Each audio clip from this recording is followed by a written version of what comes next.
Hi, Sagittarius family. I love you guys so much. And I tell you what, I'm really excited to talk about everything this month with you guys specifically.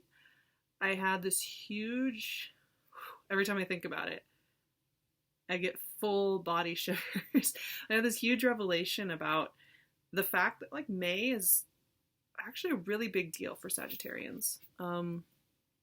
It's actually, yeah, it's a big one and in a great way, but there's this whole lineup going on the chills are continuing to happen. They're happening right now. Okay. There's this whole lineup going on for you guys, and it's long term. It's not just for May, but it's been kind of getting lined up all the way up until we hit this thing that's happening in May, which is the big ticket item for May this year is that on the 15th, Uranus is moving from Aries, which it has been in for the last 7-ish years, into Taurus. So when you think about Aries for Sagittarians, especially for Sagittarius rising, that's what I am, so this really relates to me, that's your 5th house of your heart and your creativity, like your heart chakra, your romantic side, how you give of yourself in relationships in a lot of ways revolves around that 5th house heart chakra energy. And when you think about what the last 7 years maybe had taught you on the creative love and romance sectors, it's a big area. 5th house energy is huge. And you think about the times that it just seemed like you were getting zapped by like an electric fence, and it was exciting and it was crazy, and all the things that you learned and how that electricity shaped you, and also how frustrating it was. So Uranus will never let you settle into something ooey gooey. It's always going to challenge you. Uranus is a planet of revolution, of electricity, of magic. I mean, he is the magician in so many ways. This alchemist, this wild card, this revolutionary. So thinking about that alone, we already have this kind of graduation energy. He's moving into your 6th house on the 15th, which is much more about your service to the world, how you're going to serve the world, how you're going to take care of, how you're going to serve your own body, how you're going to take care of your body and your daily habits and rituals. So you're going to be finding that you're connecting in more with that, and how you want to revolutionize that coming up in the future. So there's this huge shift going on, and that's happening the same day as the Taurus new moon. Once again, 6th house energy. How do you want to take care of this vessel you've been given in this life? And how do you want to care for others as well? But there's this whole other lineup going on, and I mean, I just was like, everything that's going on is to wipe out any inauthenticity in your life. Because we have Uranus. I want to start shuffling. I haven't even started shuffling. I have a feeling this reading is going to be epic. Okay, so we do have Uranus shifting into a new house for you all, but think about it. We just had Saturn leave your sign, right? So now it's lighting up your money sector. So we had one big graduation, which was Saturn, the shift into Saturn into Capricorn. Pluto's hanging out close to Capricorn in your 2nd house. So you have this money infusion thing going on. Now we have Uranus shifting into Taurus. So we're getting a graduation from your 5th house heart chakra center of learning. And then we also have this thing happening with Jupiter, who has been hanging out in Scorpio, your 12th house, the sign right before yours. And that's going to go on for the rest of this year, which is priming you for this great Jupiter return. Especially if you had Jupiter in Sagittarius when you were born. That'll be, your Jupiter return. But a return to Sagittarius is always a great thing. It only happens every 12 years, and you're getting set up for that kind of infusion of energy. So when you think about what all the energies are doing right now, they are wiping out anything that is inauthentic in your life. They are asking you to take some really winding, strange roads to dig deep into the bones of things, which you guys are already on board for. But, I mean, it's not optional. It's not optional. This is happening. I'm changing position with my leg there. Okay. So that's happening. And I was just thinking about it. I was just thinking about how all these outer planets are just pumping Sagittarius full of like this deep soul searching thing. Now, I know for me, when I thought about the years 2011 to now, there was this huge cycle going on in who I was relating to and how I was relating to them and how I was creating. And it was really great on so many levels, but it was also this thing of not letting it rest. It was like, it would just get shaken up like a snow globe, you know, consistently throughout time. And I'm curious to see how this shift of energy is going to change the Sagittarian experience for the next 7 or 8 years. Now, of course, when the sun moves into Gemini on the 20th of the month, we are getting the opposite sign, your Gemini opposition, which is all about relation to other, right? Relationships, romance, and relationship to one-on-one contact, right? And so we are also having a full moon in your sign on the 29th in that time of your relational energy. So there's a romantic aspect coming up at the end of the month too. There's a lot happening for Sagittarius. But I have this feeling it's like the energy's great, everything's moving along, we're doing good, you're feeling good, you're getting a grounding, and yet, I mean, under the surface, it's kind of like these little earthquakes are constantly shaking you up in May and constantly asking you to reevaluate. And honestly, this has already been happening, and it was happening when Saturn was there, and it was happening when Saturn left, and you were left with these fragments of things you experienced. And I mean, it's still haunting some of you, I think, very deeply, those Saturn years. And then, of course, you know, this Uranus thing is huge. I'm sorry, I'm just looking at the cards here, and they're kind of intense, you guys. I think I'm gonna have to do some like extended cards or something, because this is an epic month. And I'm looking at the note I wrote, because, you know, I always wrote like, as soon as I started looking at Sag energy, I was like, I couldn't stop writing. And it's like wiping out inauthentic behaviors, time to get real, showing up, clean out the attic, clean out the cobwebs, get serious, feel spirit, feel care. Anything that's ego-based is going to go. And I had to like read my handwriting. I was writing so quickly, I couldn't read that. And I'm looking at these cards, and Sagittarius, you're having, and believe me, I'm with you on this journey, because with that Sag rising, it's very powerful in my life. It affects me all the time. There is a little bit of you guys, and it started in April. And now it's here again, of you guys questioning your worthiness.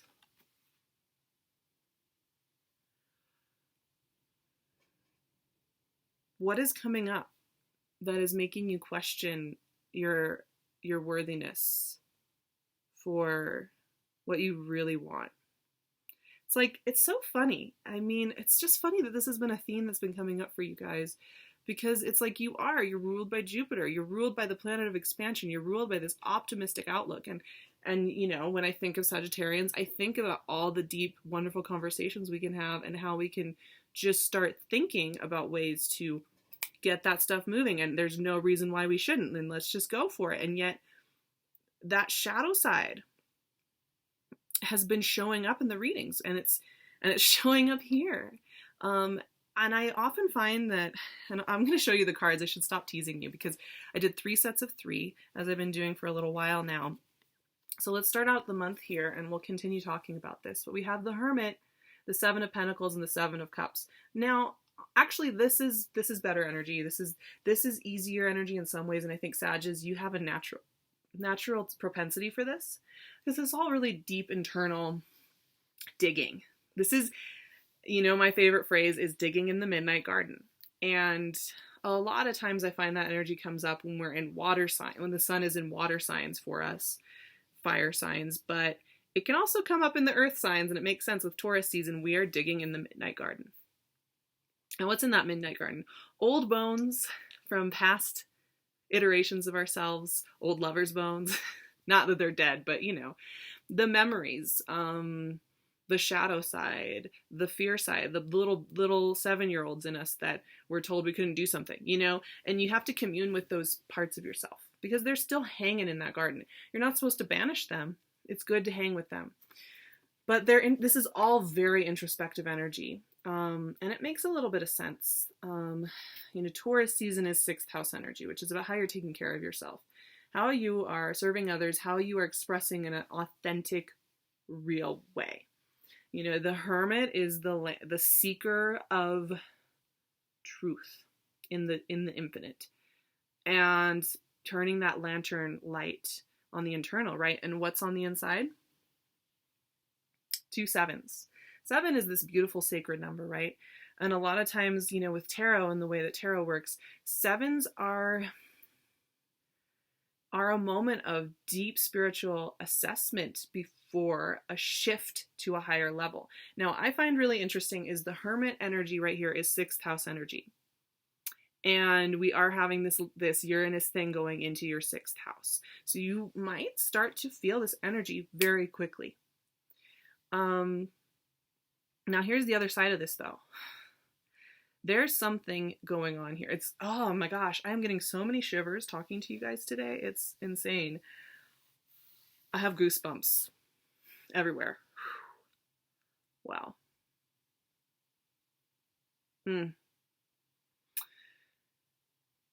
What's going on here? There is something that is haunting you. And it's not something that's in the past, it's something you want to do. It's something you want to accomplish. It's something you want to experience. It's a big item. It's a big horizon. It's what I like to call the unimaginable horizon, where you want to be able to imagine it all, and you can imagine certain aspects of it, but there's a lot of it that is still a mystery. And when this energy shows up, it is forcing you to get real about the fact that you really do want to change this desire that you already know is there in your core from a haunting into a manifestation. And a lot of times when this energy shows up as well, it's because we have to release a few things in order to make space for that next thing. And these 2 cards, especially these 2 sevens, are that moment where you realize, oh, I can't keep digging up this plant or trimming this plant because I have other things I want to garden over there. It's just the metaphor I'm using for that. Same with this. What cups are you really going to pick up? As you have cups you want to pick up, but you can't pick up all of them. And you're going to have to leave behind the ones that are fear-based or based on some kind of false idea of yourself, right? And even Sagittarians struggle with this. You just are good at pushing past it. This month is not letting you do that. Man. So there's right out of the gate some deep searching here. Now, you guys are social, so I'm not too worried about this, but the best way to leverage this energy, because it's actually really cool, it's very mystical energy. All 3 of these cards are very much about the mystic seeking, which you guys are down with because you're so wise and intelligent. Best way to get through this is reach out to those people you can have conversations like this with. Yeah. That'll be good. I'm not worried about you guys at all, though. I think that'll be fine. Now, once you realize what you have to let go of in order to become this bigger thing, right? Once you realize what old pattern. I mean, the thing with Uranus leaving one sign and going into another is there sometimes develops a pattern, even with an erratic planet like Uranus.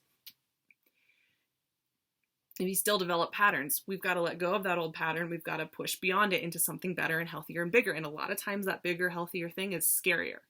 And that's when we start getting in here, you guys. We're starting to dig in that midnight garden. 9 of Swords, 9 of Wands, 9 of Swords, 2 of Pentacles. So here's where the shadow side kicks back. Now, you guys have been getting this 9 of Wands energy a lot. And it speaks to the Saturn experience. This is somebody who's just been through the woods with Saturn, right? When nothing was handed to you easy, everything was questioned, things were ripped away from you that you thought you wanted. And now, of course, you're understanding, okay, I didn't want that. That wasn't good for me. That wasn't my path. Okay, I get it. I can get behind that. Okay. And yet you're still standing here. Now, this to me, this month is kind of the last month. And this is hopeful, so don't get too discouraged, my Saggies out there. This is a really beautiful reading. It's just very deep. We're clearing some weeds out of your garden so that you can plant something really beautiful. This is the last month I really see this being here. I don't think you're going to be standing here on the Nine of Wands spot anymore. And the reason that you're not going to be standing here anymore is because you are going to push past this. But first, this is what I'm saying. I'm trying to figure out what's going on with you guys. I mean, to some extent, it's what I was saying about those outer planets, how they're lining up in this way that is asking and demanding of you to shed old skins and to become this bigger version, and everything's kind of just working in this harmonious fashion. But it's bringing up this unworthiness, because when we all have dreams that we have dreams like it would be nice to have garlic bread for dinner, right? We have dreams like that. And then we have the dreams that are like, I want to be this leader. I want to be this teacher. I want to be in a relationship with this, and this. These things that are very deeply held in our hearts, right? That are even sometimes hard to write down on paper or tell somebody out loud for a little while until we really get our heads wrapped around them. Those wishes trigger this. They trigger the Nine of Swords energy, because you start thinking, if I don't do everything perfectly all the time, there's no way this is going to stick around. Now, this is also repeat trauma from Saturn. Not that it's actually happening, though. Nine of Swords neither of these is actually about anything catastrophic happening. They're both about a mental state, about how you visualize what you're doing in the world. There was so much ripping away of inauthenticity, of things that weren't serving you anyway. There was so much clearing away. There was so much just burnt out of your lives in those couple of years, that now there's kind of this worry that if you're not on your game at all times, it's going to get ripped away, especially now that you're starting to have those dreams again, especially now that you're starting to really connect in with that energy. There's this worry that if you actually said what you wanted, if you actually put out there this big item, and I think a lot of you, it's one or two specific things that are really nagging at you. If you really put it out there, it's just going to get yanked away. And it's just leftovers from that experience. Now, there is something going on here with you needing to make a decision. Two of Pentacles is kind of that feeling like, I don't know where to put my foot down. And the key with the Two of Pentacles is normally when there's a fork in the road with this energy, one of them is completely authentic to you, one of the choices, and one of them is not. And what's surely inauthentic to you guys is if you stick with whatever's going to please somebody. They'll stay in this position for a long time. So there seems to be an element here too of you can't please everybody. You're not going to, even with your good humor, your good sense of humor, and your outgoingness and your willingness to try things out and to be agreeable. Can't always be agreeable, right? And I know you guys are blunt and you piss people off all the time. I'm not worried about it. But you know what, though? There's something asking you here to just get very real, And the thing continues. It's just interesting, you guys, because Four of Cups, Five of Pentacles, Two of Wands. Now, I want to remind you guys once again that the cards that are showing up here for you are not actually things that are happening. Like especially these nines and this four and this five. My cards are all out of order now. These and then these. They're not things that are happening to your life where everything's falling apart. These are mental states. These are vibrational states. These are shadow sides kicking back at you when you're about to push into some really big territory. That's all it is. And in fact, I always find that when you get a lot of these cards, it's not because you're actually poor or that you're actually waiting for the thing to show up or that, well, you might be waiting for the thing to show up. It's not that you're actually destitute. It's not that you're actually without guidance or support. It's that your shadow side kicks back when you're about to grow into a bigger, better place. So Four of Cups, you can't see everything that's going to happen yet to you. You know you have to leave some things behind. You know you have to leave behind maybe an old idea you had of yourself, or an old idea you had of what you were going to get done, or even an old idea of partnership. Honestly, with that Gemini energy coming in, a lot of you are having to leave behind what you thought was good for you in a relationship. You know you have to leave that behind, but you can't quite see the whole picture of what's going to be delivered to you yet, because it's so good and it's so big. There's no way you could fathom it from here, and you're not supposed to. So relax. Stop trying to see it. Stop trying to get yourself to see it. Relax. Because when you start trying to see it, you're like peering in, you're like trying to see it, you will inevitably feel the Five of Pentacles, which will feel like you've been cast out and like you'll never get it. It's going to feel like you don't have enough and you aren't enough because you can't see it from here. Stop trying to see it from here and you'll be fine. Now, what's really funny about what I was saying that is the last card you guys have is this Two of Wands. And this is a portal energy. I mean, this guy's seriously standing in between two wands, so your fire element, right? And he has the world in his hand. He is about to get a lot of energy and a lot of manifestation, and he knows that. He is holding himself in that doorway. This is who you have to be this month. The two cards that come out for me this month are these two right here. These are the types of seekers you need to be this month, which is one that is internally finding softness, finding grace, and keeping the eye on the horizon. It's a duality of perspective that is actually tricky to master, and this is a lifetime practice. The ability to be contented with what is going on in your soul as it is unfolding, and also to keep your hot eye on what's coming in next, and to not get caught up in either state too much. You need both, and that's why it's such a tricky practice. You have to have both lenses on at once.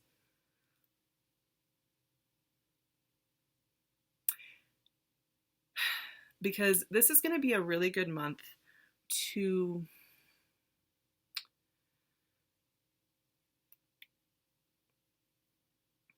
meditate. And I always say it's always a good month to meditate. It's always a good day to meditate. It's always a good time to meditate. For you, what I'm seeing is relaxation meditations that get you into receptive mode. You know, binaural beats are great. Anything that helps you, and everybody has different meditation styles. I have to pull one more card for my Saggies because I was getting full body chills, and I still think that there is some deep magic going on in this reading. What was I saying? That inauthenticity, it can't abide. Three of Pentacles. Okay, great. I like that. Three of Pentacles. What was I saying about, find your people that you can talk to about this process. Find other Sagittarians, honestly. Or people who just relate well to you, who can listen to this process. Because I guarantee you they'll see it and they'll say, oh, this is what's going on. Don't worry. They'll at least be able to commiserate with you as you're searching through your dreams. I think it's going to be a time of extremely deep dreaming. You might be surprised at the kind of dreams you're getting. I have to pull out more cards. Half my deck just fell on my lap. I'm addicted now. I'm just curious what this is leading you to. Okay, Two of Cups came out. So Three of Pentacles, Two of Cups, right? I'm trying to get a sense here of what this seeking is trying to set up for you. And like I said, what I really see is like a forest fire that burns everything out. And then the soil is really rich. And then you can actually build what you want. And because there's still this like lingering trauma from some of the stuff that was ripped from you, we are now getting to this place where we are going to set fire to some things, figuratively, and we are going to clear the way for a richer unfolding. One more card. Knight of Swords. Okay, there's some movement. Okay. So don't get discouraged, you guys. Look at that. Great work partnerships, great romance partnerships, clarity, great conversations, cutting through to some really new pastures. By the end of the month, by the time we hit your full moon, I do think you guys will feel better. I think you guys will feel probably more empowered than you felt in many, many months. Not many, many months, but there's there's kind of a breath of fresh air coming in for you. And like I said, there's a lot of graduation energy with Sagittarius, and I do feel like that Saturn shadow phase is going away. It really is. And I know it's taken longer than a lot of you have wanted it to take. I know that's true. I know that's true. And I'm with you. I'm with you. I've been surprised at how that shadow, that post-Saturn few months that we've had here, have taken their time in revealing all that was given to us with the taking away. And this is just that time. We got to churn that soil, right? So hold on. You're doing great. You're searching around. You're seeking around. You guys are good at that. You're curious by nature. Also, here's the big thing.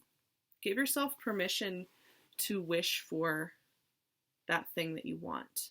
Because the first thing I thought of when I saw these cards was, you don't feel worthy of your biggest wishes. You do not feel worthy. You feel that you're not supposed to have it. And that will block you. Yeah. The cooperative components will say, okay, sorry, didn't want to step on any toes. Don't want to get in your way. Yeah. I have faith in you guys. My May calendar's a little crazy. You probably won't. My calendar is pretty full all the way to the end of the month. However, I'm going to do a handful of pre-recorded readings during the month of May. So if you're interested in one of those, please email me. I will leave my info in the description box. And I would be happy to do one of those with you if I can fit you in. But like I said, I only have about a handful of those. So email me for that. Otherwise, my calendar is open for Skype sessions and phone sessions and recorded sessions going on into late May and early June. So don't get discouraged. Just reach out. I'm trying to keep on top of my emails, but I'm also trying to keep on top of taking care of myself. So I'm also finding balance and ways to be healthier in what I'm doing in this world. I love you guys so much. Also, Tiffany, I like just layered it on today because I needed her grounding. Tiffany at PinkLune. Now, she made these specifically for me. These are very special pieces. These are very personal pieces. However, her store is just beautiful and rich and wonderful, and her jewelry just really helps me feel grounded and loved and clear-headed. So please check her out. I am sending you guys all the best for this May. Seriously, I know the cards are a little crazy, but don't get discouraged. It's really, this is like some good stuff. I had goosebumps most of the reading today. And that doesn't happen unless there's something really special going on here. And I honestly feel like I can't even get a grasp on it for each of you. There's some magical thing that's like really going to cinch up for you and clarify this month, I think. So hang in there and be kind to yourselves and it'll be great. I love you so much. I'm so in love with you guys.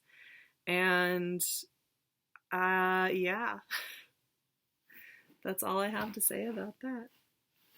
Have a beautiful May. I will see you in June.